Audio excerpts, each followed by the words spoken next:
Coming up on episode 74 of the Behind the Back podcast, the Eagles have made it to the NFC Championship game against the Washington Commanders. Ben and I break down the matchups we're most excited to see, and if Ben's point that he's been telling me for the past few weeks is going to be put to the test. And then we move on to talk about our Sacramento Kings, who are surging and winning a lot under Doug Christie and just came off of an awesome win against the Warriors. Can they keep this up as they head into a massive road stretch? Stay tuned. We'll talk about that. With that being said, let's get it.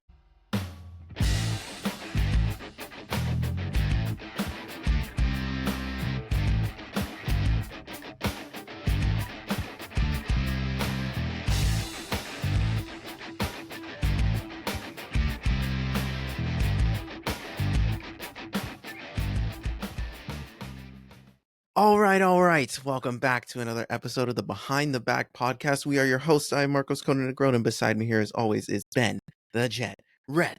Ben, how are you, brother? How you doing? The Kings are cooking right now. I mean, I'm in a great mood. My girlfriend got me this jersey. It's a De'Aaron Fox jersey. Nice. One I've always wanted. She got me this for Christmas. It was a little bit of a pain thanks to the the Kings team store, but nonetheless, we got my product and I love it. This thing's awesome, and ever since wearing it, dude, the Kings have been cooking. It looks great. Yeah. So for those who caught the intro, there's a lot of good stuff to talk about here. So we're going to definitely talk about Kings in a little bit.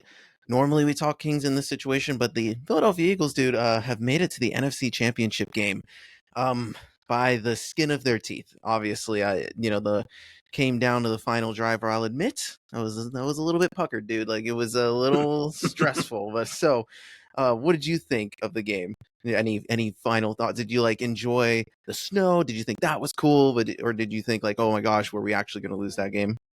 So, I mean, the playoffs in general have been exciting because you've already seen a few snow games, and snow games in general are always, gritty and gross, and it's a lot of ground game, and it's genuinely the more physical team comes out on top, right? This game in particular was a blast to watch because throughout the entire game, I genuinely didn't know who was going to win. I had a feeling it was going to be the Eagles in the end due to the physicality of just wearing down that Rams team. But ultimately, as that game was progressing on, the Rams were in it the entire time. And even when Saquon broke off for that I think almost 70-yarder, if it wasn't a 70-yarder, to kind of make it a 2-score, I was like, I still feel like, the Rams could kind of put something together here and make this interesting. And nonetheless, they did. Yeah, and it literally came down to the fact that they scored the response touchdown in literally under a minute was the part that I was like, oh wow, why did we actually let them do this? So definitely worrisome. And it sucks because that second Saquon touchdown was so hype. It was so cool. That when he was pounding his freaking head, dude, I was like, oh, this is so cool. They asked him about it after the game, and they're like, oh, why'd you do that? And he's like, honestly, I don't know. I was crashing out, as the kids say. And I was like, I love this guy. I love this dude so much. And the cool part about it was that there was another conversation within that play. There was a conversation with him and Jalen that they asked him about, and they were like, oh, we saw that you were having a conversation with Jalen. They're like, what was that? And Saquon was saying, I thought I was on the wrong side of the play. When Jalen checked into that play, Saquon was like, I'm supposed to be over here, right? And Jalen said no. And then he told him to go back over there, and he said that he couldn't say more because it would reveal kind of the play. And then it ended up working out. So I was like, that's super cool. And, things like that happen, and it just shows how talented they are. They can make it work even when it's the wrong play. So I loved it. It was a good win. Snow was crazy. But I got to give the Rams credit. They gave us everything they had, and that it was a gritty, close game. Their defense stepped up. Matt Stafford was dealing. It was an awesome game. I'm happy we came away with a win there. Yeah, I mean, Jalen was the guy in this game who really saved the Eagles. And that Jalen is Jalen Carter, because he was an absolute monster. And on that final drive where the Rams had a very good chance of winning that game at the last, minute there, the play that really sold it for me was Jalen Carter getting to Matt Stafford when he had Puka wide open in the middle, who would have easily completed a first down at the very least and potentially have punched it in for a touchdown. Mm-hmm. And that would have pretty much iced the game, So Jalen Carter in a lot of ways saved the game there, and throughout the entire game was all over the offensive line and all over Matt Stafford. Like, it was It was just a Jalen Carter, almost like a, I'm here kind of moment for me. Because obviously he's been here, but when you have that kind of success in a playoff game with that kind of level of play, kind of takes you to a different level. Right, when the stakes are the highest, those are Mm-hmm. the Chris Jones moments. Like those are the things that you're just like, whoa, they know he's coming and they can't stop him. And it was they decided to block him, they single block him, not sort of double team on him, which was a big mistake. And yeah, he not only impacted that second to last play, but he also got a quarterback hit on the last play, and Stafford just threw it away. So that it's one of those things. And he gets the fumble in the fourth. He basically took over the whole fourth quarter, and was the main reason they were able to kind of stall the Rams when they were making any kind of momentum. So yeah, Jalen Carter is doing exactly what we were hoping for. And it's kind of nice to see him breaking out in this kind of way, entering almost superstar status in the playoffs, which is awesome. And we need him more this week. So let's talk about the Commanders game. This is the matchup. This is it, dude. One more win to get to the Super Bowl. But we talked about Jalen Carter. I want to talk about the main focus, the other Jalen, the main Jalen, the QB. In this game, he got hurt, and it was very obvious. He was trying to get away from a scramble, and they were able to sack him, but it was a double team, and he got yanked a little weird. And he bent his knee. They called it a bruised MCL or a strained MCL.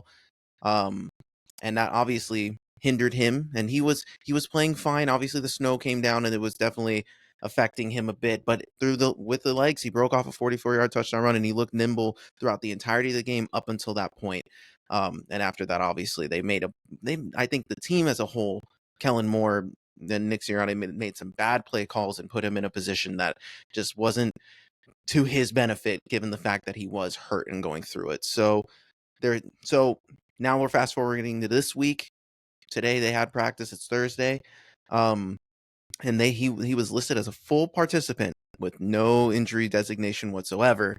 So this could be Huh. obviously just the Eagles maybe playing a little bit of chess, trying to say, hey, our guy's healthy. He's healthy enough to be the Jalen that you have to prepare for fully in this game. But that will be the question. That'll be the thing that everyone keeps an eye on, is how healthy is Jalen Hurts, because it's his knees potentially takes away his running ability, which then brings this topic that you and I have gone back and forth on this whole, kind of season that the Eagles have been winning, but without needing to throw for at least 150 yards a game. But this might be the game that theory gets tested a little bit. So I wanted to ask you, um, do you think the Commanders are going to try and force Jalen Hurts to beat them through the air? Do you think that's the right decision if you're the Commanders to do that? And then if you think that is the move, do you think the Eagles will be able to? Do you think Jalen will be able to step up in the moment? I want your take on it. So, every team when they play the Eagles should have the idea that the only way the Eagles are going to beat us is through the air, and I think that a majority of teams who try that are very unsuccessful, and we continue to see Saquon rattle off 200-yard games and go for insane records and go for 3,000 yards, which has never happened in an entire season. So, which he's I think 326 yards away. So if he gets that in this game and they win and they go in the next one, he would be the first running back throughout an entire season, including playoffs, to go over 3,000, which is incredible. Mm-hmm. But I think the Commanders are going to try to stop Saquon Barkley. And if that's the case, I do trust Jalen. I do think that Jalen can get the job done through the air. What I'm actually questioning is the play calling at this point. Because what I saw in that Rams game and what I saw in the game before was pathetic play calling from a wide receiver route running standpoint. I'm not convinced that what the kind of routes that Kellen has AJ Brown and Devontae running, specifically those two, they're getting hardly any separation. And maybe the game plan isn't necessarily get them separation. I don't know. But I'm not sold that the play calling is going to put the Eagles in a position through the air to win a game. And that's to add on top of I haven't seen Hurts go for multiple games this season putting the team on his back. He hasn't been asked to do so, right? But it's one of those situations of, can you do it when when when everything is at the highest stake, when your season is on the line, can you do it even though you haven't been asked to do it all season? So two things really call into question for me personally and from an outside perspective, and that's the play calling is number one at this point. And number two is if your quarterback can execute that poor play calling, or if the play calling gets better, can your quarterback execute in general when he hasn't been asked to do so all season long? So I think the thing for last week, they asked Devontae, they asked AJ, what it was like playing in the snow, and AJ was so dismissive of it. He hated it. He hated playing in the snow. I think I talked about it last week. I was like, oh, the snow benefits a team like Philly because they're physical, they're fast, but at the same time, it does even it out a little bit because they weren't able to get grip. You saw their O line get beat because they weren't able to plant the way they were because they're larger, bigger dudes. So those speed guys from the Rams definitely had a bit of an advantage to be able to not have to worry about their grip so much. So the guys didn't like playing in the snow, which sucks because you would expect the team in the East Coast to kind of be a little bit more used to it. But it was kind of crazy. The snow in this game was definitely a little bit more intense than just like the Buffalo game, for example. The Buffalo game, there was some snow. You could see it on the field, but it wasn't like just coming down like it was on these guys. So and so I do think that had a little bit of something to do with it. AJ played inexcusably bad. You had opportunities. You forced. You caused drops for Jalen that would have, elevated this game. Big plays. You had a touchdown there. So it was like there were things like that. And then the Eagles, offense just didn't look that great yet. They still put up 28 points. And I do think that's a product of, again, the defense complementing them, forcing them to have shorter fields, even though they only scored field goals on those plays. But yeah, the play calling is definitely going to be huge. And this is a matchup though that does favor our wide receivers. Listen, everyone's talking about all, week about, and listen, to their credit, how Jayden executed a game-winning drive. But then people forget to mention that this was the game not only where Jalen Hurts was out, but this was the game that Devontae Smith, had he caught that ball, Jayden wouldn't even have had a last possession. Obviously, we can do hindsight for any of these what if scenarios, but I do think that matters a little bit.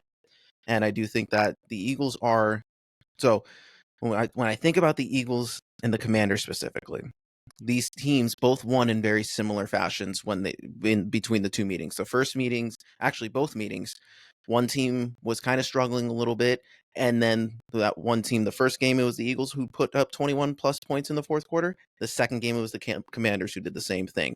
The Commanders got away with 5 turnovers last game. If they do that this week, they're going to lose. This is a playoff environment, and the story of these NFL playoffs has been the team who loses the turnover battle loses every game. So this leans into the Eagles' strengths. You have a quarterback who maybe he doesn't throw the ball that crazy, but he's not turning the ball over. Saquon isn't fumbling, knock on wood, those kind of plays. And then they're forcing turnovers on the back end. Jayden is a rookie and he's played incredibly well. He's defied the odds and he has a chance to continue to make history. 0 turnovers. But 0 turnovers, right? So both teams are kind of playing hot, not turning the ball over and forcing turnovers. They had 4 turnovers against the Lions in their win. And again, the Commanders, man, they're on a heater. So this is a totally, I don't want to say totally different team, but the vibe around this team is completely different. Jayden seems like he's playing at this all-time level. Their defense has figured out some things. Their run defense is still an issue. Jahmyr Gibbs did a great job lighting them up. So Saquon has run for 140 plus both times. And even if they did a good job stopping him after Jalen went out, he still got 130 on him. So that's bound to happen again. So if Saquon's, they just got to keep pounding the rock and let Saquon eat and hope that he just breaks off 1 or 2. And he already has 4 touchdowns against the Commanders too. So it's not like he's not scoring on this team. So Saquon is definitely going to be the X factor. And AJ Brown was targeted 15 times the last time they played when Kenny Pickett was out there. He's like, AJ Brown's my guy. I'm throwing to him every single play. And that led to Marshawn Lattimore having 3 pass interference calls on him. AJ had a big game. He had over 100 yards, had 6 catches.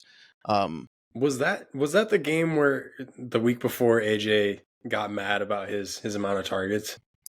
That was the week. That was like 2 weeks after. Okay. Yeah. Yeah, it was 2 weeks after. So, but so AJ and Marshawn Lattimore, AJ has that matchup, but Mike Sanders still for the Commanders is kind of breaking out as a rookie too. He's having that Quinton Mitchell, Cooper DeJean effect.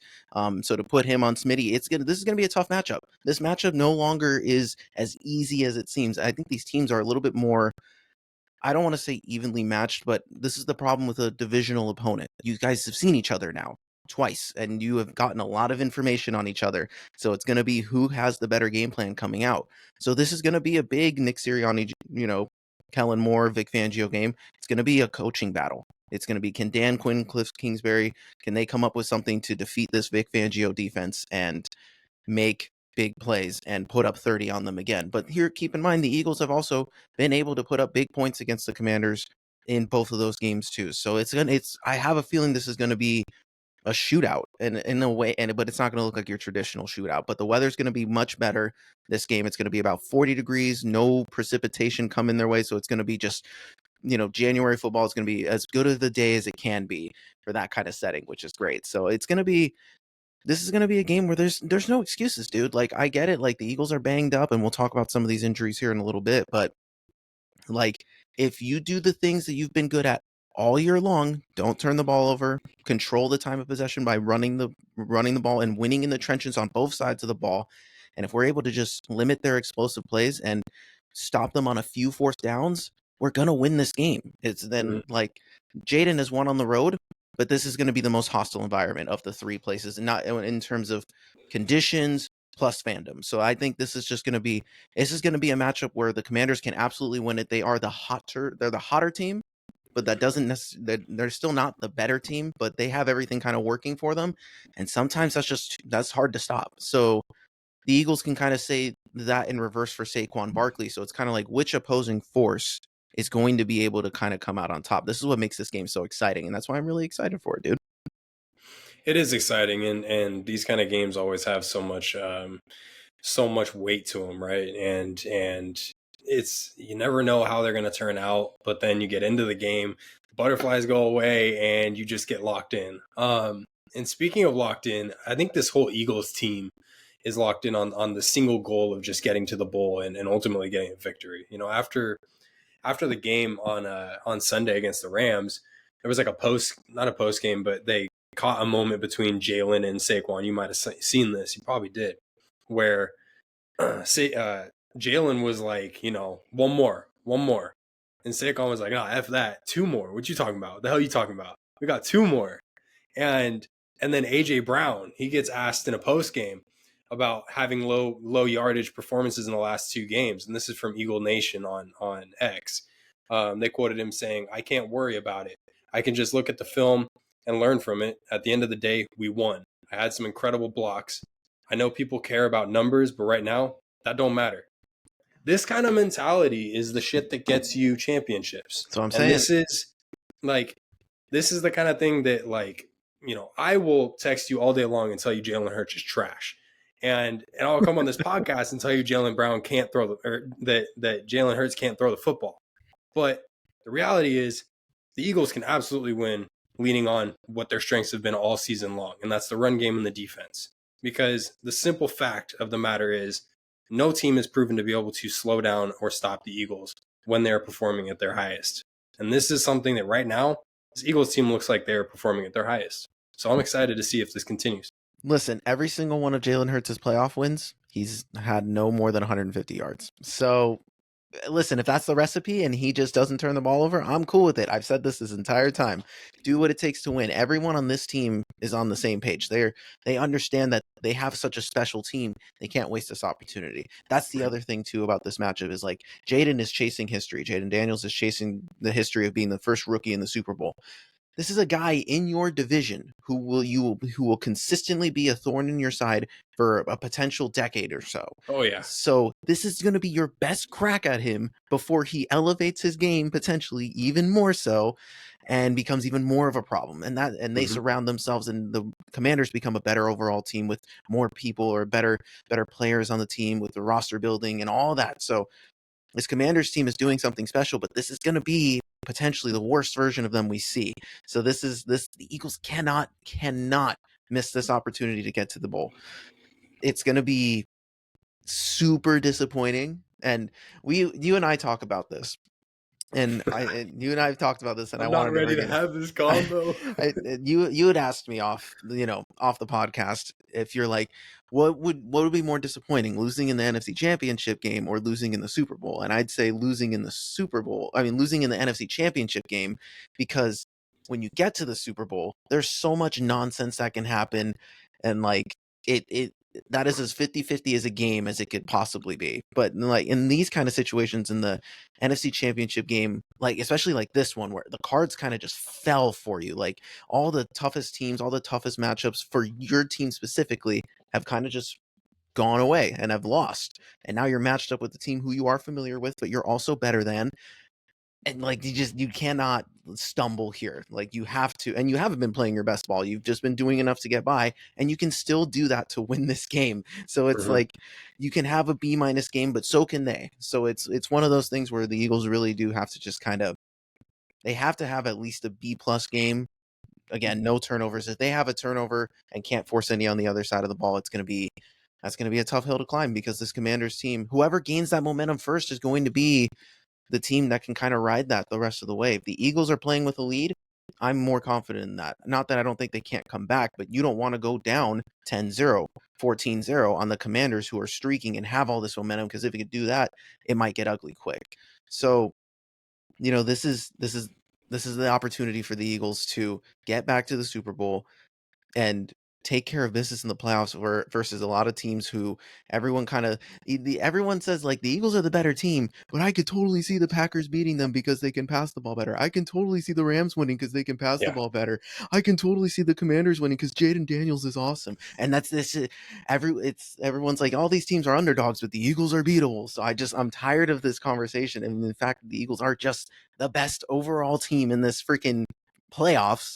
So I need them to win this so they can prove that to me. So that's what I'm hoping for. Well, there is one more thing going for you guys, Marcos, and you brought this up to me off the pod, but I'll bring it up on the pod here so we can just kind of shed some light to it. The officials, the referees, were announced for this game, Oh yeah, and I forgot about and this. there's an interesting little record about who is it? Let's see, Sean. I'm gonna fail his last name. Hochuli. Mm-hmm. Hokuli. He was recently announced by the NFL and shared by ESPN's Adam Schefter as the lead referee for this NFC Championship game. Austin Bundy shared that the Eagles are 6-1 when Hochuli referees their games. So, Marcos, you guys have a really good advantage going into this game. I mean, this is something that I feel a little more aggressively about than you do when it comes to officials, because I've seen my team lose twice with 0 holding calls in a Super Bowl. You played on a slippery field, and yeah, there were some things too there, but ultimately, these are things that are nice to see prior to a game when you know that you have a little bit of an upper edge in any way, shape, or form. Because the simple fact of the matter is, it does take luck to get through a lot of these games, a lot of playoff games, and ultimately to get to the Super Bowl. And that's not to say that the Eagles have gotten lucky all season long. Absolutely not. But there is an aspect of luck in the sense of that Rams game, to backtrack for a second. The fact that it was lucky that they got that bomb to Puka down the field, but it was also lucky that the Eagles didn't get scored on when they Yeah. got all the way down there, because they were rolling at that point. The Rams looked the best that they had at any point in that game in the last 2 minutes. So there's an aspect of luck. Luck also plays into fun little facts like this, right? And it's just something I wanted to bring up, but ultimately play into the fact of the matter of luck is a massive part of playoff football. And luck can go both ways. And this is something to definitely keep an eye on with a team like the Commanders, who have benefited from a lot of just, what's the word I'm looking for? Momentum recently. In the later stages of the regular season, they just started cooking and they really didn't look back. And they carried all that momentum into the playoffs. It was like the Packers last year going into the divisional round against the Cowboys. Like, they were the wild card against the Cowboys, and then ultimately a divisional against the Niners, where they had us in the first half, not gonna lie. And then the Niners found a way to win. So these things are massive. And in games like this, you almost look at it from an Eagles perspective as a trap game in a sense, because it's like you look at every aspect of the Eagles and it just makes sense that they should win this game. Not by a vast margin or anything, but they're better defensively. They're better offensively. They're better, special teams. The coaching is better. Like, just in every aspect, the Eagles have an upper edge, whether it's massive or a tiny amount. So games like this, you got to keep an eye on. But ultimately, to have that home field advantage in the NFC Championship game, thank you, Detroit, for choking, absolutely choking that, because you had an amazing season, 15-2, best season ever, and you went out in the first game in the playoffs. Like, it's just like the OG Stafford days. It's wild how that works sometimes, but you guys have home field advantage and things are lining up, and that is something also to just kind of ride going into this game. Yeah, and again, I think that both teams can receive kind of a wake up call, because this will, again, the Commanders dropped 30 on us last time, but this is the most physical, the most tough defense that they will be playing in the playoffs so far. The Lions defense is cupcakes, dude. They're hurt guys who were, they were rested, but they were hurt still. It's not like a bunch of guys came back for them. They were still a bad defense. The Bucks were a bad defense, even though they were just a few plays away from winning that game too. So it's just one of those things that this Eagles team, again, is familiar with Jayden and what he does well. We obviously have some different pieces now that Nakobe's out, and we have Oren, but Oren played really well in his place. And last game, CJ Gardner-Johnson got ejected in that game with Washington too, and I doubt he's going to do something that stupid in a game that is this important. So, and again, it's going to be, can these guys hold on? Quinyon Mitchell has also been approved. He says he's going to be a full go on Sunday. So that's going to be huge. We definitely need him there. And then, so the other injuries I want to talk about, the offensive side of the ball, Dallas Goedert and Cam Jurgens were listed on the injury report. Dallas Goedert with an ankle injury, and Cam Jurgens with a back injury.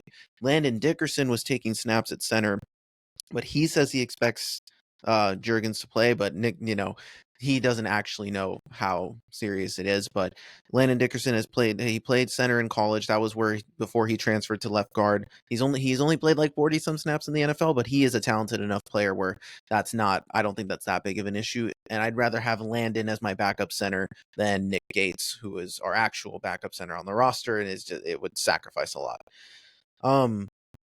But then Goddard is going to be interesting, because he's been dinged up all year, but we are a much better running team when he's in. We average about 1.5 yards more per rushing attempt when he's in there. And he's been our best receiver this entire playoff so far. He has made the biggest plays for us and has made the biggest chunk plays for us so far this in the playoffs. So it would be a kind of a huge loss to not have him there. And Grant Calcaterra is filled in admirably, and we'll have EJ Jenkins as our other backup, but that would be a tough one. So hopefully Goddard's good to go, but with an ankle, you never really know. And maybe they're hopeful that, like, okay, we can win this one without Goddard. So hopefully he'll be back fresh for the Super Bowl. But like, again, this is potentially the last game. You got to put everything on the line for this one. So hopefully he's good to go, but we'll know more, tomorrow, and hopefully he'll be good to go Sunday. But those are the ones to look out for in terms of how they could actually impact the offense. But the defense, everyone that was there last week is going to be good to go. And I expect the defense to play better than what they did last time. But last time they had 5 interceptions. It wasn't like or 5 turnovers. It's not like they played poorly. It was a product of big plays and obviously missing Jalen. So the offense took a long time to get back into the swing of things with Kenny Pickett. So again, it's going to be interesting. But this Washington defense has played better. And now they have Jonathan Allen back in the fold, and he played very well against Detroit. And he always does a good job against Philly, so I'm kind of bummed that he's back. It was kind of one of their interior defensive line was kind of weak, but now that they have Jonathan Allen, he's fresh. He's been out all year and played last week, so it's that's a bummer. But I still think we can win the matchup up front so long as our O-line is healthy. But I think that, again, defensively, our D-line needs to they need to get in Jayden Daniels' way, and they cannot allow him to have back-breaking runs, which is a hard ask. It's not like it's an easy thing to do for Jayden, right? Like, to stop Jayden.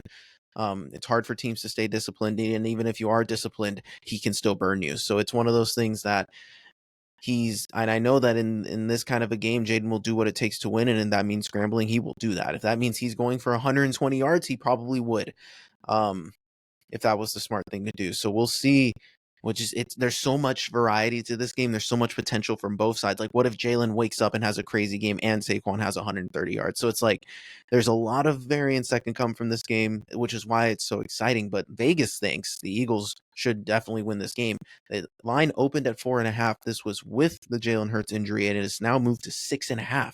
So that's a pretty big spread. That's more than the Rams. And listen, I understand that, but the Commanders are fresh off of beating the Lions, so it's like I don't know, dude. Again, the Eagles should win this game.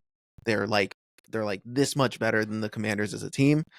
Um, but Jayden is a special quarterback who's playing special right now, and that could be enough to elevate an entire roster. So this is going to be this is it. I'm so excited, but I'm also incredibly nervous. It's that time of year. But this is a rivalry that this is kind of ignited faster than we were expecting. We thought the Commanders were going to take their time, but they're here, and it looks like they're here to stay. So this It rivalry does. between the Commanders and Eagles is going to be reignited in the playoffs. And I was hoping we'd get it in round 1, but we got it to go to the freaking Super Bowl, dude. So Wow. huge game. Nervous. Hopefully I'm doing a post game where they are going to the Super Bowl and not crying, after a backbreaking or heartbreaking NFC Championship loss. So let's do our scores.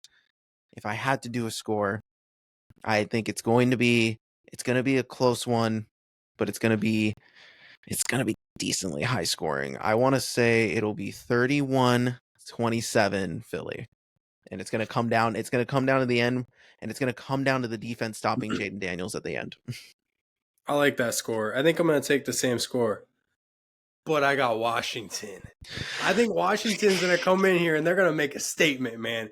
Jayden is going to run all over you guys. You're going to have no response for him. I think Jayden right now is just cooking. And honestly, like, I would be surprised if Jayden, turns the ball over in this one. He'll feel rattled, but the thing is, the pressure he will see, he's got that escapability. And that's something that you got to kind of keep an eye on. And once he starts escaping a little bit and he starts rolling out, you're going to see a lot more linebackers stepping up and looking, at more quarterback, whatever. I can't think of the terminology right now, but you're going to see the linebackers having to account for him. And so you're going to see a lot more middle of the field wide open. Once that's opened up for this Commanders team, they have started rolling, especially with Terry. So I do think this is gonna be a close game. I wouldn't be shocked either way, honestly. And for the sake of just our competition, I've got the Commanders in this one. That's fair. And listen, I did the same thing for you for the Super Bowl. I wanted the Niners to win, but I felt like the Chiefs were going to do it. You have this feeling, right? So we'll see what happens. I know that, again, the problems that Jayden and this offense possess is going to be tough. But so it's up to Jalen Carter and Nolan Smith to really continue being special. Same with Zach Bond, Darius Slay, Quinyon Mitchell, and Reed and CJ. Everyone has to step up. And it's going to be who can out physical the other one and who can limit turnovers and who sets the tone. And I'm excited because both teams can come out and set the tone. So it'll definitely be interesting. There's going to be a lot of fun in this game, guys. So, let us know in the comments who you guys think is going to come out on top and who you're rooting for in this one. So we'll be right back. We're going to press on and talk about our. Well, hang on. Hold on. I'm going to interrupt you. Okay. Bills and Chiefs. Oh yeah. Marcos, who do you got? Who do I got? I want the Bills. Well, duh. If we're talking about who I want to face in the Super Bowl, definitely the Bills. But who's winning? I think the Chiefs are winning. I think the Chiefs, they're healthy at the right time. They know they have all three of the receivers now, so all of a sudden this offense looks dynamic, and Travis is going to be wide open. And even if he's not, D-Hop can beat him. Hollywood has a better chance, and I don't know, dude. I just have a bad feeling that I want the Bills to win. This would be the perfect matchup, dude. But I think Kansas City is their own team of destiny, and I do think that they are destined to have a shot to three-peat, and that'll be the conversation for them in the Super Bowl. Yeah, I got the Chiefs too, because the simple fact of the matter is I bet against Patty Mahomes too much, and I bet against the Chiefs in the NFL too much. And one thing I know for sure is if this game is close, you have to hand it towards the Chiefs, because it's simply that's how it's shaken down for these matchups against the Bills every single time. Like, the Bills have won one game, and it was this year, but it really still didn't feel like they broke down that wall for me. And the wall is here in the playoffs. It feels Hmm. good to get that regular season one, but everybody knows this Chiefs team in the playoffs is a different beast. And it's your team versus everybody, as the Texans like to say. So this isn't, the chance that the Bills have in this one lies in whether they got off to a hot start and stay out ahead. And you have to stay out by 2 scores, and it's simply that. Hmm. If it's a 1 score in the fourth quarter, good luck. I mean, both of our teams, the Eagles and the Niners, we had 10-point leads at one point or another in the Super Bowl, and both of which blew them. Hmm. So this is something to watch for sure. But I'm excited for that game. It's going to be interesting to see if the MVP Josh Allen is going to come out on top. Yeah, and to your point, to follow up on that, I mean, Josh Allen, he's 4-1 against Patty Mahomes in the regular season, but 0-4 in the playoffs, Yeah, and that's what you get measured as when you're a quarterback, is what you do in the playoffs. So like you said, it's hard to bet against Patty Mahomes in this particular spot when the other quarterback, who may be the MVP this year, still hasn't shown us anything to that they can close out Mahomes.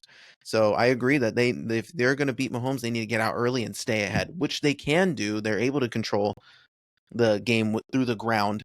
So they have potential there, but it's a matter of, can they start out hot, and it's on the right. road. They got to go in the hostile environment, and you know how Chiefs fans are. It's going to be a crazy day, and it's going to be such a good day of football, dude. I'm so excited.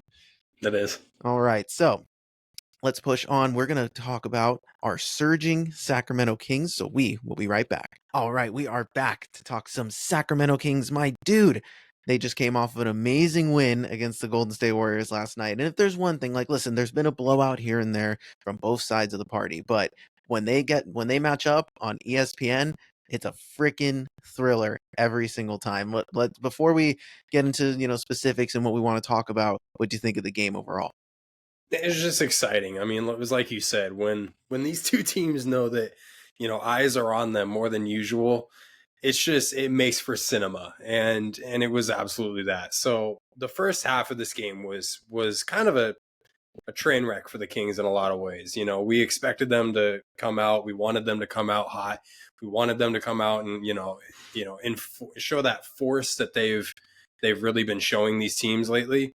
And De'Aaron Fox, prior to the game, was talking about kicking a team when they're down, and this is like a perfect opportunity to do so because they had just gotten blown out on their home court by 40 to the Boston Celtics. Like, there was all these factors going into it why the Kings should dominate this game, and then they go down by 18, and I'm like, okay, this is very Golden State Sacramento Kings basketball at this point.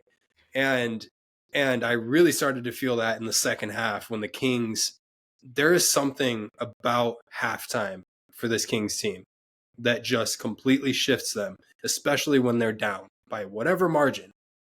And a lot of that, I think, has to do with the coach, which we'll talk about here in a minute.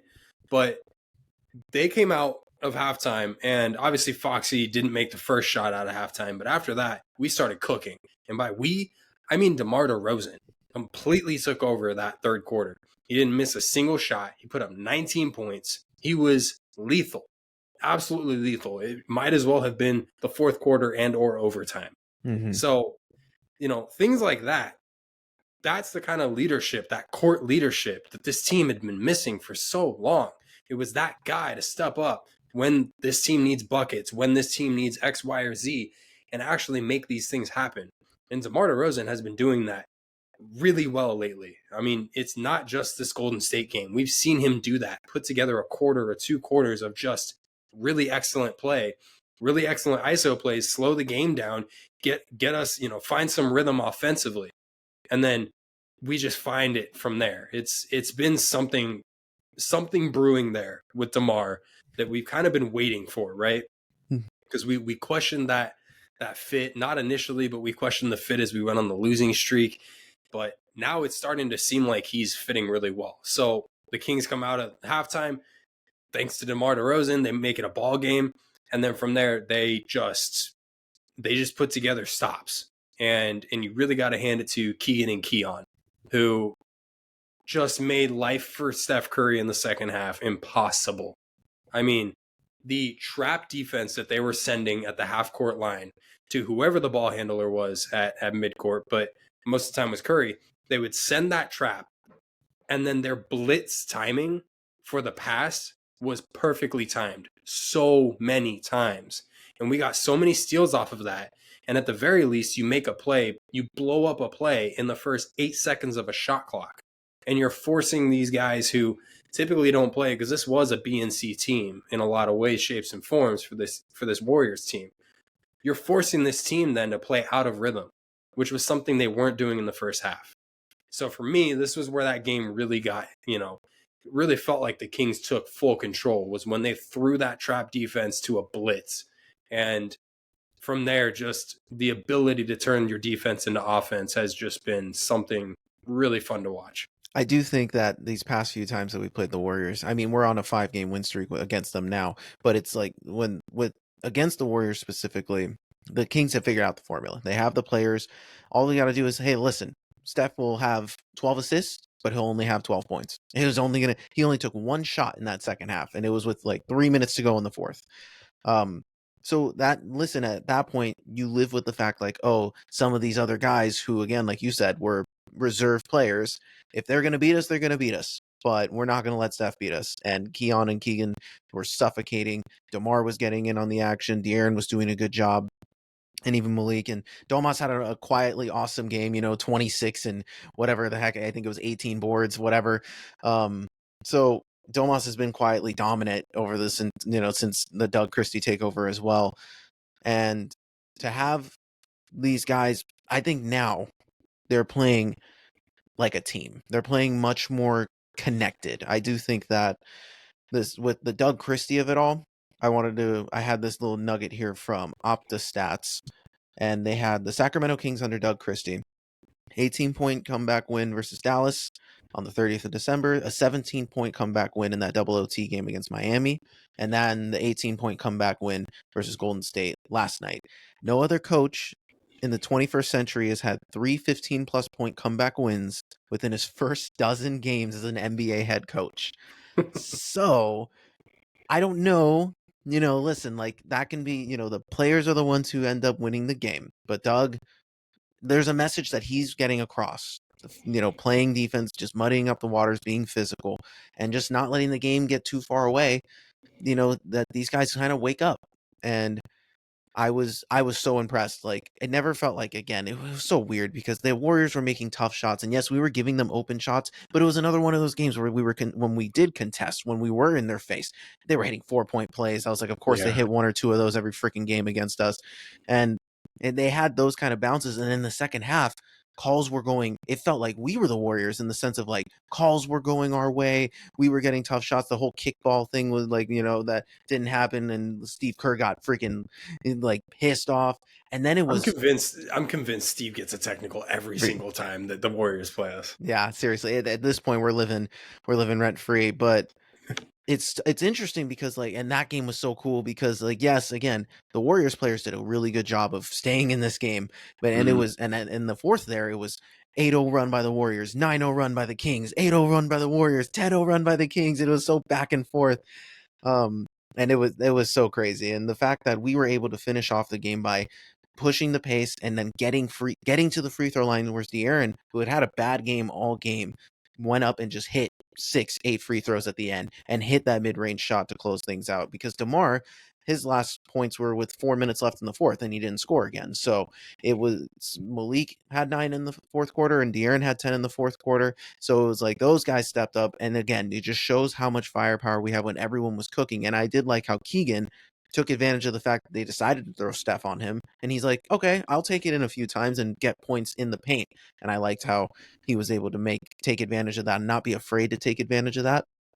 So I'm impressed, and I do think that listen, like we're going to talk about this in a second. You know, they have a tough road stretch coming up here that we were trying to get to this point where we're like, okay, all this stuff beforehand sets you up to have a little bit more room for error, but here we are, kind of like we have been in the past few years, where we don't have that same level of room for error. Yes, we're right in the playoff mix. So the question is, do you think Doug Christie and this team can make a serious playoff push? Because right now we're seventh. We're in the seventh spot, about a game and a half, 2 games back from the Lakers for sixth. And that makes it tough too, because we've lost every freaking game against the Lakers this year. So it makes that No climb tiebreaker. it makes that climb a little harder. So we want to avoid the play-in, but we are Yeah. starting to look in that spot now where, okay, we'll at least make the play-in so long as we keep doing what we're doing. But do you think this team, with kind of the way they're kind of abusing their starters a little bit in terms of using minutes, do you think like that's sustainable? Do you think these guys will be able to make a playoff push as the season just gets deeper and deeper? I think the playoff push, yes, they can absolutely make. But when you look at teams who have abused their starters for a regular season, um, they typically don't go very far in the playoffs. You know, you might see them rattle off 1 or 2 rounds, but typically by that point you get drained because obviously the regular season catches up with you. But we've talked about the little experience we know of playoff basketball from a fan perspective, but we talked about how the game, the playoffs themselves, is just so much more energizing and it takes more out of you. And every game is just that much, it's that much more difficult. And everything you do, every play you are involved in, it drains you. And you talk about the emotional, you talk about the physical, like there are so many levels to playoff basketball. So from that standpoint, I'm nervous because you've got DeMar DeRozan playing almost 40 minutes a night, it seems like at this point, at least lately. And your starters, like you were saying, they're over 30, 32 minutes a game. And that doesn't sound sustainable. But where I'm really concerned lies with De'Aaron Fox in that hand. Mm-hmm. Um, in my opinion, we need a fully healthy Fox to win a playoff series. And that's something like lately I'm seeing Fox. We talked about it earlier. I didn't want to use the excuse of his hand because he didn't use the excuse of his hand. He's still not using the excuse of his hand. But dude, his stretch of basketball, I'm not saying he's playing poorly. He's shooting poorly. But he's finding ways to impact the game really well. But my overall point is we need his scoring ability when it comes to the playoffs. We need that speed. We need that aggression. And that's something I'm worried about when it comes to that playoff atmosphere is if Foxy plays this entire season as many minutes as he does every single night on that same finger that looks like a freaking zigzag at this point, are you able to then carry your team in a playoff series? And I wonder at that point. Right, and then this would be the case of like, okay, maybe DeMar mitigates that a little bit, and especially with like we've kind of seen in some of these games where Foxy was out, where this team looks just as good, where Malik Monk is the point guard and he's executing, he's dishing the ball all over the place, and the defense doesn't suffer because you still have Keon, you still have Keegan, and I do think that like especially in like the first round, if we matched up with a team who we match up well against, we'd have a chance. But I do like with the way Foxy's playing, like his ball handle's not the same. His Because he's crashing down the lane, he doesn't have the same level of grip on that hand, and he can't shoot, and it's tough. Like he made he made free throws and he made that big shot yesterday, and he's doing what he can to help this team. But I do kind of agree with you where I am a little bit nervous in if he's playing 35 minutes a night, how sustainable. He's never going to heal. You don't heal by playing. That's just not how it works. You're just playing through injury.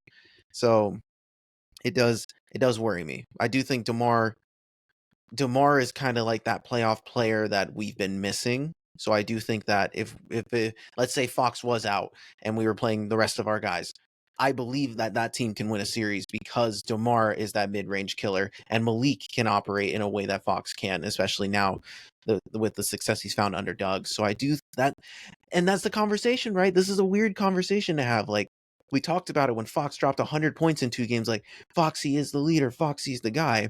But then we look at the and then this team suffered. This team, he puts up big numbers, but then the team doesn't succeed. But then when he doesn't put up big numbers, the team is succeeding even more because everyone else is getting a piece of the pie and everyone else is good. We have a good team, a good balance of players who can each in their own way elevate this team. So I do wonder if maybe the Mike Brown firing, we were looking at this kind of wrong. Maybe we were thinking maybe Mike and Fox were actually closer than we made it out to seem. Maybe Mike allowed Fox to try and take on that leader role and try to be the guy in every single possession. But then under Doug, he's like, listen, dude, we need to play as a team. Everyone needs to touch the ball. Everyone can get 20 points a game. Like we need to get this out quicker and faster. And your role might have to take a back seat a little bit. And I think we might see Foxy adjusting to that a little bit too, on top of the injuries. So that's just something I've thought about too. No, I think that's a great point, especially when we look at how this team did without De'Aaron Fox while he was injured there with after that hard fall that he took against the Memphis Grizzlies.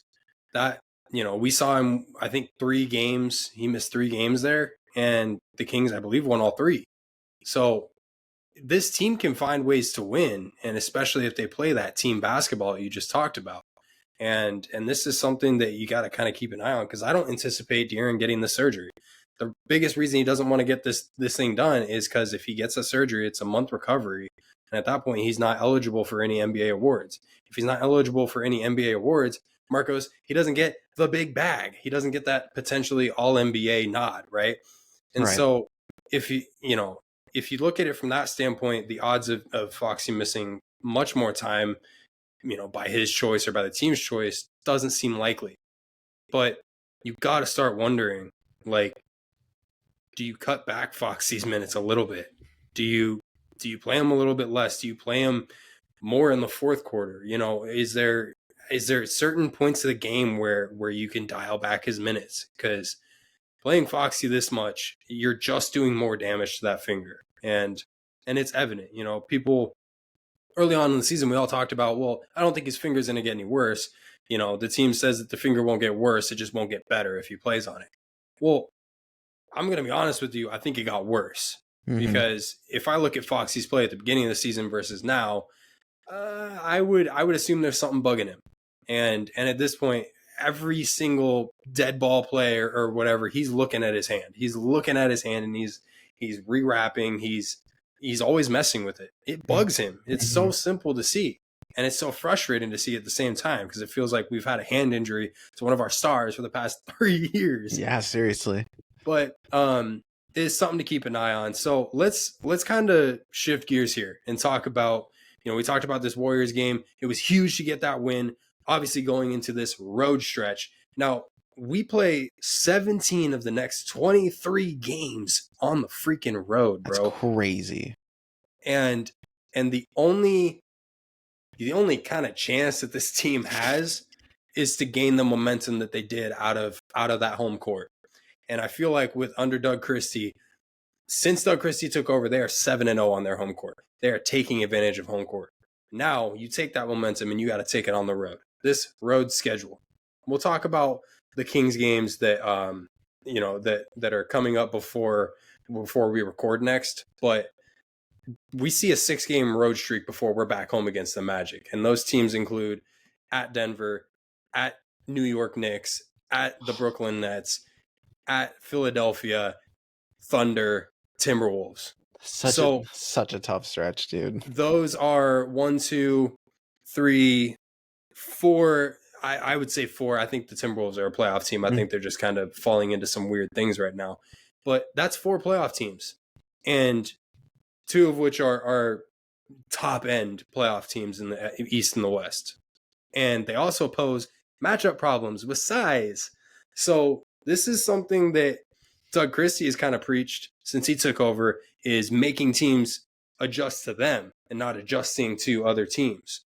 I'm curious to see against a team like Denver, who is massive in comparison to the Kings. They are so tall. They are physical, especially a guy like Russell Westbrook. Since putting him in the starting lineup, they've been cooking. How does the Sacramento Kings come out in this one. I'm not expecting a great game because they just popped off last night, and they've got to travel to Denver, where I think they landed at like 2:30 this morning, and then they turn around and play in the Mile High State. So Mhm. this is going to be a tough game. But then how do you respond against a tall New York team and a team that is second? What are they? Second in offensive rating at 118.9, while the Kings are seventh.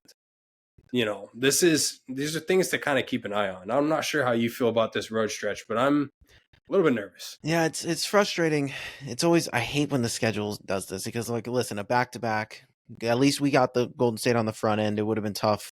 I do think I think if we had this back to back, if it was flipped, we still would have won that first game and then potentially I don't know what's gonna happen in this game, but it's tough to go to Denver off of a short rest, off of an emotionally tough game where you had to engineer a comeback. Like that's a hard ask.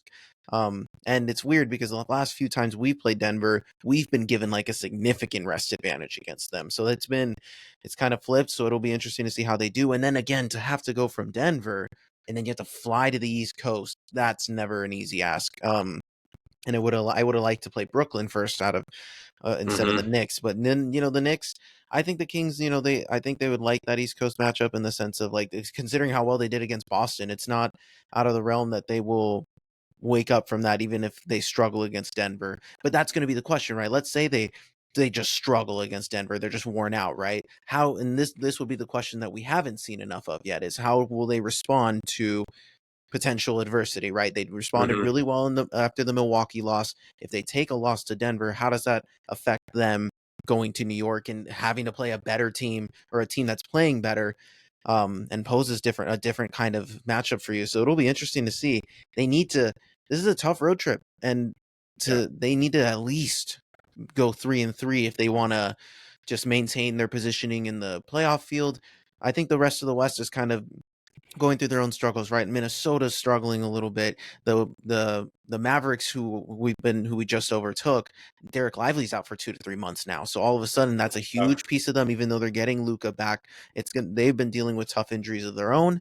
The Suns have been struggling. They might trade for Jimmy Butler. Like who knows what's going on down there? Like, and the Warriors are obviously slipping and falling. So it's like we have some ground, like we have some room for error. So I do think right now, if we kind of split this road trip, win the games against Brooklyn, maybe New York, and then maybe we get lucky against OKC or something like that, potentially that'd be really cool. But this is going to be tough. But I hope for a 3-3 road trip. I think we would survive off of a 3-3. And then look for it. The problem is none of these games are going to be easy. I know we have a Philly matchup coming up too. Like that's going to be good for us because Philly's off the rails now. But this is going to be tough. Like I want them to go 3-3. I think they can respond even if they lose bad in a couple of these games. I think they'll be able to bounce back. They have been prior to the whole Doug Christie hiring, they were a better team on the road than they were at home. This team is good enough at generating their own kind of energy. So I do believe in them on the road. So I am interested to see how they do. yeah, I am too. So we'll probably be able to talk about that one a little bit more before they play, because I think we're going to get another recording session in there. But I do want to talk about that Knicks and Brooklyn matchup real quick, because so you play Denver tonight, which can go either way. I Either think the way, Kings have got a good shot, but at the same time, it's a back to back, and you're flying. Like it's Denver's this whole cooking. thing. Denver is cooking. They're figuring things out. So so let's talk about the Knicks game. This is the first matchup of the season between the two teams. The Knicks are good this year. They're 5-5 in the last 10 games, so they've kind of been struggling. They've also run into some tough teams. They're third in the East. The Knicks, like I said, are second offensive rating. The Kings are seventh. The Knicks are 15th in defensive rating, while the Kings are now 13th. So the Kings have made up ground in the defensive rating category, which is really nice to see. In this one, you're going to need a full 48-minute effort defensively to get this win. You can't let any team, but let this team come out and put up 40 on you in the first quarter, because I doubt you're going to end up putting up 40 as well. If you do, you got a good chance. But that's the thing. what we've seen this team consistently do all season long is get down early and have to fight back. Like Yeah. that stat that you named with Doug Christie is freaking awesome, but it should never happen. We should never be down by that many points. Like the fact that we ever get down by 15 plus and have to crawl our way back is frustrating in and of itself. It's awesome that we were able to do it, but I don't want that. I Yeah. don't want that stat, and I don't want Doug to have that. So against the Knicks, you got to have a full 48-minute defensively. And then against that Brooklyn team, this is the second matchup of the season. The Nets won in Sacramento back in November. And it was another game where the Kings started slow and had to fight back into it. And Cam Thomas absolutely torched the Kings for 34 points. So in that one, you need Keon to step up, and you need to make life difficult for Cam Thomas. You need to have another player beat you. And if it's an audition for Cam Johnson, then so be it. I don't care. It's just it can't be the same recipe that beat you before. Yeah. That's what I'm searching for in this road trip is a defensive effort. I'm also looking for just a change of style. And I'm not asking for the Kings to change their style, but get away from the slow starts. Go get into a rhythm early. You need to find a rhythm early. And however that is, if it's going through DeMar, then so be it. Like we need to find something that starts our first quarters off hot, because getting down early is not a recipe for success throughout a road trip like this. Yeah, we've ran into that issue way too many times last year where we just started off too slow and could not come back, or we could come back and then we would lose by just a couple, and it's like at that point it's like why even bother? Um Against the Knicks, they do pose a matchup. It'll be tough. It depends on who's healthy. I know they've been dealing with nicks and bruises. I know the Cat sat out a couple games. Jalen Brunson's dealing with an injury too. So if they're fully healthy, this will be a fun matchup to see because stylistically they're not that much bigger in size than us with Josh Hart and Mikal Bridges. So like this will be an interesting Sure. matchup where like we can put Keegan if we want to blitz Jalen and see how that works. That'll be an interesting matchup. And a good barometer test for like kind of how we are because we beat Boston. We've been beating really good teams along this Doug Christie tenure. So if we can continue to respond against these really good teams and take care of business in Brooklyn, then we're in a really good spot on this road trip, even if we do, whether we win or lose in Denver. Because again, I just given how well they've been playing lately, but also just how much Dougie's using these guys. That's one thing that worries me on the road trip too. Is like I just don't know how long this will last. But we watched Tom Thibodeau do this to the Knicks year after year, and they made it to the conference finals last year before guys, just kept getting hurt and crapped out. So it could work, maybe, but yeah, no, this road trip's going to be a big one. And again, we just need to maintain position. We just need to get within a puncher's, length of the Lakers because they might potentially fall off as the season goes on and LeBron wears down a little bit more. Who knows how that ends up for them? But they are kind of a second half team and they are getting some pieces back. This is a problem though. I hate being in the position where we need other teams to lose to get into the right spot when we've had so many opportunities to control our destiny. So, but listen, we crawled back from not being in the playoffs at all, and now we're in this spot where we're at least in the mix. So hopefully they can make a statement or two on this road trip. Yes, sir. So there was one last topic I wanted to touch on that we wanted to touch up on. But this has always been kind of a topic that we think we have a handle on, but then it just turns out not being that. And that's the trade deadline stuff, right? So there was some recent reports. The Kings. There was a report the other day that was like, "Oh, the Kings are negotiating with the Nets for Cam Johnson," and we're like, "Whoa, okay, I guess this might be happening." Okay, great. But then they said, "Never mind, we're not going to do that." And then now the reports are like, "Oh, they've been talking about John Collins," and then us as fans are kind of like, "What if we got like Jonas Valanciunas as a backup big? Like that would be really cool." And obviously there are some other names that are out there, but I think those three names, when we talk about those three names, John Collins, Jonas Valanciunas, and Cam Johnson, do you think, given the recent success we have, do you think, and this is the argument for last year, like, oh, do you want to disrupt the continuity that we already have, right?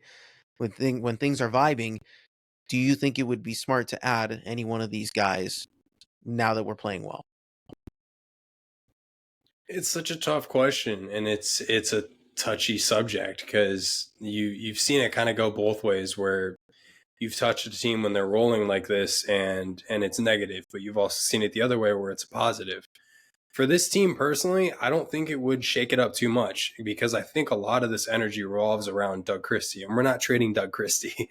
And we're definitely not trading anybody in the starting five. And so for that matter and for that fact, I feel pretty confident that regardless of whoever they trade for, the vibes will stay up, the energy will stay up, and it'll be an adjustment period getting that player integrated in his role in Sacramento. But ultimately, I think it'll be the better move. And the question is what that better move looks like. I think those three players you named are the top three candidates that the Kings are looking at right now. They've been rumored to be negotiating for all three of those players at one stance or another. The I think in order for me, it's probably Cam Johnson number one, John Collins two, and then Jonas Valanciunas third. Because all three of them would bring something to this team that we're seriously lacking. And so either one is a victory. And the guys that you got to give up for it is kind of the question. It sounds like it's going to be like a Kevin Hurt or Trey Lyles built around package, and then potentially, depending on who the guy is that you're trading for, potentially a Devin Carter and a pick. So I'm actually a little more concerned about, I personally don't like involving Devin Carter. I think Devin's got a really good upside, and I think that he's a really solid player. But one thing that was pointed out to me when we traded for Sabonis, when we traded Tyrese for Sabonis, was you got to trade talent to get talent. And this is a reality of team building. You know, if you're in a win now phase and you're trying to keep a De'Aaron Fox style player in Sacramento long term, you got to make some of these moves. And one of those moves may be including a player that you may not want to, but just so that you can start that win now movement. Right, and I was a huge, Devin Carter was my boy in the draft, who I thought, would be perfect for this team. And, listen, with the injury getting in the way, it kind of makes him a little bit more expendable, especially with the emergence of Keon as that kind of other guard that they can throw in. You would think that, like, even if it was for Cam Johnson, all of a sudden you're trading a Devin Carter, Kevin, and Trey for potentially now the ability to have two Keegans on the floor at the same time. And you're like, whoa, that versatility is an upgrade, even if you're sacrificing depth. And I wonder how much the Kings are worried about their depth because they maybe like who they have because they're not really playing Kevin that much anymore. Trey still has the kind of semi-limited minutes anyway. So it's like if someone does go down, those guys can still come in and fill in a role in a pinch. And you wouldn't have to, if let's say we do trade those guys away and then somebody does get hurt and then all of a sudden, oh crap, who's filling in their spot? How is that going to work out? So I do think there's like this hesitancy of like, do we sacrifice our depth, which might actually come in handy given how Fox, his hand has been, and Keon, his ankle, is a little touchy here. So it's like, do we sacrifice that? And listen, if we're getting any of those three guys, they can make a difference in their own way. And I do think they add a different factor and variety to this team that we've been missing, like you had mentioned. And they all do something different that would be extremely helpful for this team. And it's tough. I wouldn't be mad if we did, especially, depending on who it is. For me, it would be the same order: Johnson, Collins, then Valanciunas. But obviously for John Collins, it would probably, I think that'd be the most realistic in terms of not having to sacrifice a Devin Carter because Utah already has a million guards, and Kevin would be just the extra addition. And Trey originally got drafted by Utah, but and that would be probably him and Jonas would be the two that you could give up not as much for and not have to sacrifice all this depth for. But those are the two names. Kevin and Trey are probably the ones who their play is going to be very interesting the next few weeks because they're kind of they're in a limbo. And listen, they're fan favorites. The Kings fans love these two dudes and all they've done to help this team get better.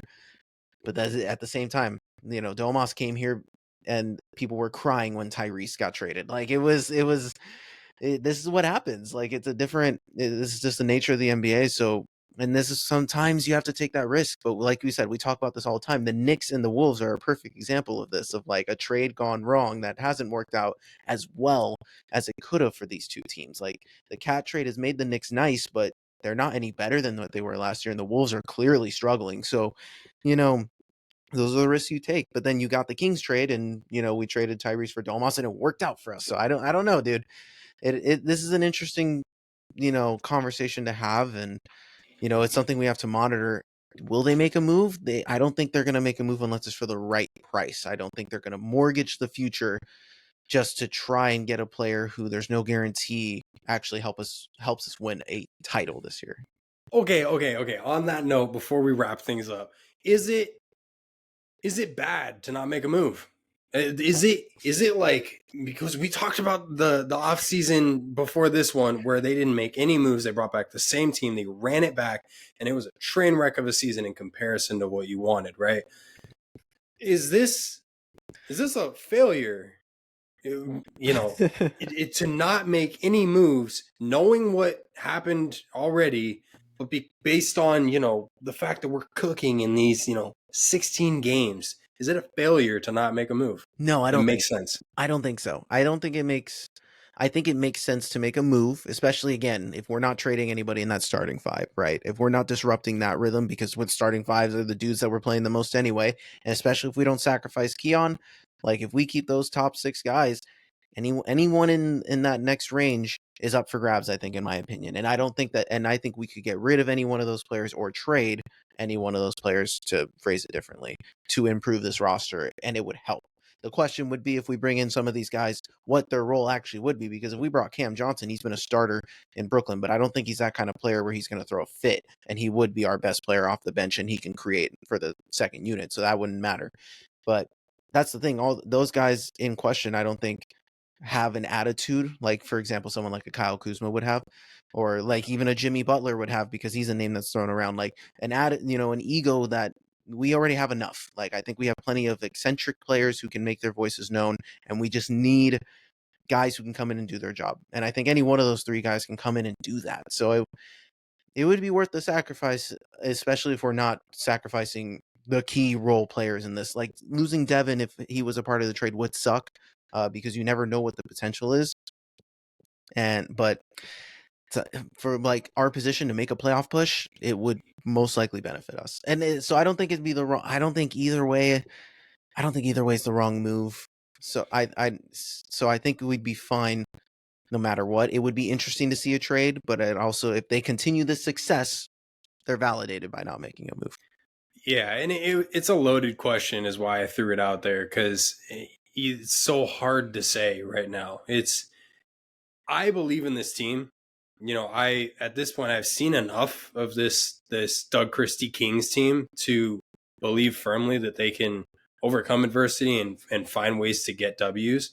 And I feel like at any point they're not out of a game. Like they could be down almost 30 points, and I feel like they'd be able to shave it and cut it to like a 5-point game. This team, I feel like, they've got things going right now, but they're definitely still missing things. So the loaded question is like, it's something that we as Kings fans have got to kind of deal with this year, because this team put themselves in a weird spot to start the season, and then they rallied at the worst time to rally, but also the best time, because it's like you saved your season. Right. You absolutely saved your season. You put yourself in a position to make the playoffs, not just a play-in, but a playoff, a lock playoff spot. And that's everything we've been asking them to do. So it's going to be interesting to see how this shakes down. I'm excited. We're, I think, 18 days away from the trade deadline.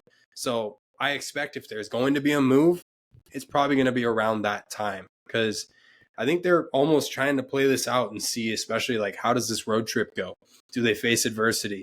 How do they rally from that adversity? Is it real? Is this something that we can continue to build off of, or do we genuinely have to make a splash move? Yeah. No. So We'll see. so that'll be the question. Will they continue the success? Will they be able to survive this major road stretch that they have ahead of them and capitalize and hang on to this playoff positioning, or will they be forced to make a move, or will they just kind of fold and accept that maybe the season wasn't, exactly how it didn't turn out exactly how we hoped. But there's a lot of ways this can go, but I'm glad we're in a spot where we're at least in the mix of things again, and playing some of our best balls. So hopefully we can keep it up on this road trip. So we'll see what happens. Yes, sir. All right. Any final thoughts, Ben, before we head on out of here? Fly, Eagles, fly. Oh, I appreciate that. Even though you picked the commies, I don't care. Whatever. It's fine. It's Almost fine. threw up. So, with that being said, this was episode 74 of the Behind the Back podcast. You can hit us up on at Behind the Back Pod 13 at gmail.com. Hit us up on any of our social medias that are located up above. For all you audio listeners out there, the links to the descriptions are down below. Please give us a like, subscribe, rate, review, follow, comment, all that fun jazz. We really appreciate the love and support as we grow with you guys each and every single week. We appreciate it so much. So, NFC Championship week. Fly, Eagles, fly. Get me a dub. Get me to the Super Bowl so we can pod while I'm in Arizona, because that'd be fun, because we're visiting Mama Ruth soon, and I would love to do a Super Bowl preview while I'm there, so that'd be fun. And hopefully the Kings can continue to win. So let's hope for the best. I am Marcos Conan. Beside me here, as always, is Benny the Jet, baby. All right, y'all. We love y'all. We will talk to you next week. Peace. Peace.